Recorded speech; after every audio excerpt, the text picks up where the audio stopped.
तो नमस्कार।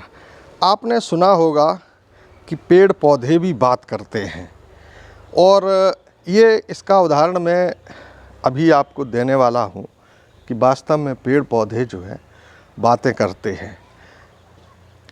दरअसल हुआ ये कि मेरे जो प्लॉट पे जो पौधे इस तरीके के ये खड़ा है, एक अमली का है और इधर उधर जो है यूकलिप्टस के कई बड़े बड़े पेड़ जो है ये खड़े हैं। कई कोई 12 साल, 13 साल, 15 साल ऐसे हो गए।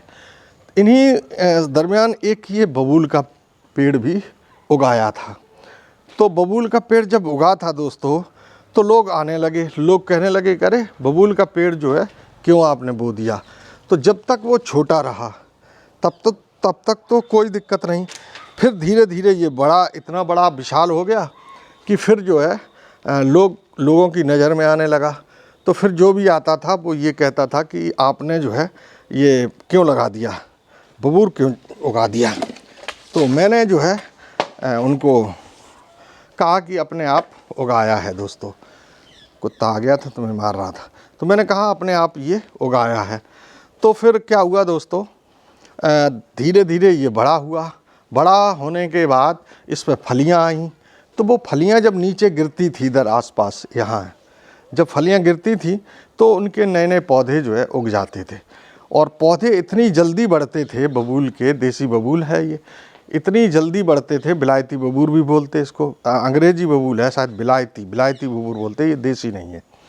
तो वो जो नए नए पौधे इसके जड़ जो पनपते थे इसके बीच से, वो काफ़ी उग जाते थे और जल्दी झाड़ी बन जाती थी। तो उनको निकालने में मुझे बड़ी तकलीफ़ होने लगी। तो मैं अगर उनको नहीं निकालूं तो कांटेदार झाड़ियाँ पूरे इसमें प्लॉट में हो जाएंगी। तो मैं जब किसी भी गमले को या पौधे को या कुछ भी लगाता था तो गुड़ाई उड़ाई करने के टाइम या बोने के टाइम या लगाने के टाइम तो मुझे वो सब निकालने पड़ते थे, जिसकी वजह से मुझे बड़ी तकलीफ़ होती थी। तो दोस्तों, उसके बाद मैंने धीरे धीरे इसको कोसना शुरू किया।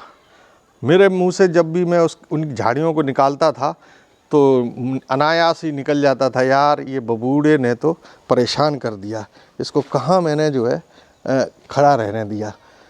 तो दोस्तों, धीरे धीरे जब मैंने कोसना शुरू किया, बाकी लोग कहते थे तो इसको बुरा नहीं लगा, लेकिन जब मैंने शुरू कर दिया इसको कहना बुरा बुरा बुरा, तो आज आप देख रहे जीता जागता, इसको करीब 2-3 साल हो गए हैं दोस्तों। 3 साल से ये सूख गया। अब तो इसमें दीमक भी लग गई है दोस्तों, देखो धीरे धीरे दीमक लग रही है, इसको खा रही है।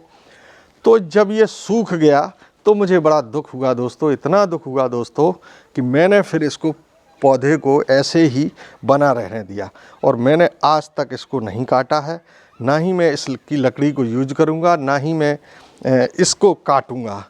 क्योंकि मुझे पहले ही इतना दुख हुआ कि मैंने इसको क्यों कोस दिया और क्यों इसके लिए बुरा भला कहा कि ये मेरा जो बबूल है वो सूख गया। अगर फली देता था और इसके कांटे लगते थे तो मैं मेहनत करता रहता और उन्हें निकालता रहता दोस्तों। लेकिन मुझे ये कतई विश्वास नहीं था कि पौधों को अगर आप डेली बुरा भला कहेंगे तो वो भी बेचारे मुरझा करके सूख जाएंगे। तो दोस्तों, ये जीता जागता प्रमाण है इस बात का कि ये जो बबूल का पेड़ है एक दिन इतना बड़ा विशालकाय था और देखने में बहुत भारी हो गया था और चारों तरफ इसकी जो है टहनियाँ फैली हुई थी। लेकिन दोस्तों, आज पूरी तरह से ये सूख के लकड़ी हो चुकी है और इसमें दीमक धीरे धीरे लग रही। मैं दवाई लेके आऊँगा दीमक को, ताकि वो दीमक न खाए और मेरा यूं ही जो है ये हरा भरा नहीं है तो क्या सूखा ही खड़ा रहे, पर मेरी आँखों के सामने बना रहे। ये मेरे लिए बड़ा खुशी की बात है दोस्तों।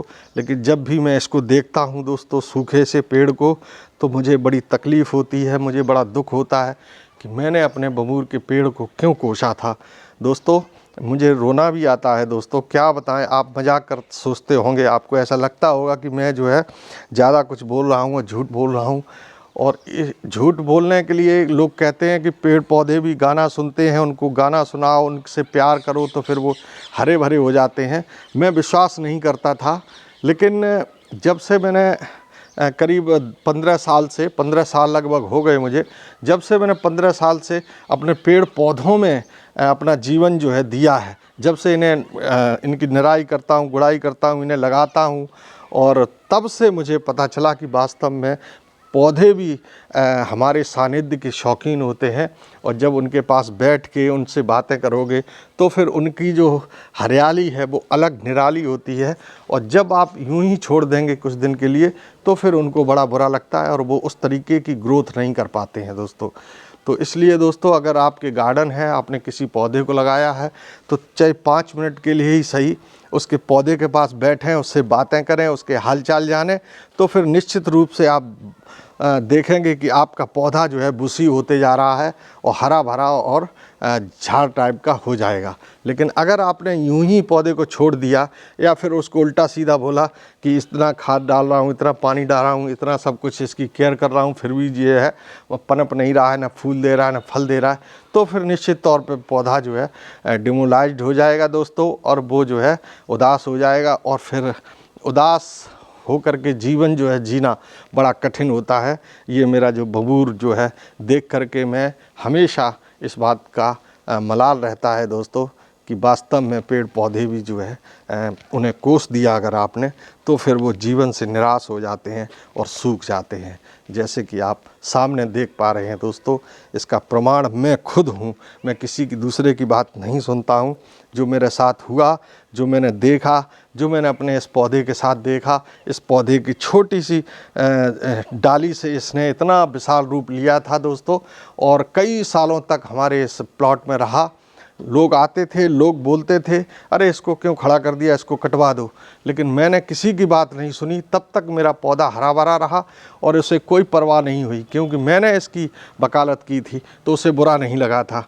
लेकिन दोस्तों, जब मैंने इसे बुरा भला कहना शुरू कर दिया, तब से दोस्तों ये जो है इस तरीके से सूख गया है, पूरी तरह से बुंडा हो गया है। और फिर जब ये सूख गया तो मुझे बड़ा दुख हुआ और मुझे लगा कि यार वास्तव में पेड़ पौधों को भी दुख होता है अगर उनको बुरा भला कहें तो। अभी इसमें देखिए दोस्तों, मैंने फिर इसको काटा नहीं दोस्तों, क्योंकि इतनी मोटी लकड़ी चाहता तो मैं किसी यूज में कर सकता था, लेकिन नहीं, मैंने इसको ऐसे ही छोड़ दिया कि शायद ये फिर से हरे आ जाए, शायद कभी इसमें जान आ जाए। लेकिन कई साल हो गए दोस्तों, नहीं आई है। लेकिन फिर भी मैं इसको काटूंगा अभी भी नहीं, मैं दवाई लेके आऊँगा और जो दीमक सी लग रही है इस दीमक पर छिड़काव करूँगा और दीमक को ख़त्म करूँगा। और अपने इस जो मेरा जो बबूल है इसको ऐसे ही छोड़ दूंगा, और जब तक ये रहेगा, चाहे भले ही सूखा पना रहे, लेकिन मैं इसको अपने प्लॉट से कभी नहीं हटाऊंगा। आज के लिए बस इतना ही दोस्तों, नमस्कार। बने रहिए प्रमोद झा के हर्बल वाटिका के साथ दोस्तों, ताकि आपको नए नए पेड़ों की जानकारी होती रहे और पौधे भी आपका प्यार समझते हैं, ये भी आपको ज्ञान होता रहे दोस्तों। आज के लिए बस इतना ही, नमस्कार।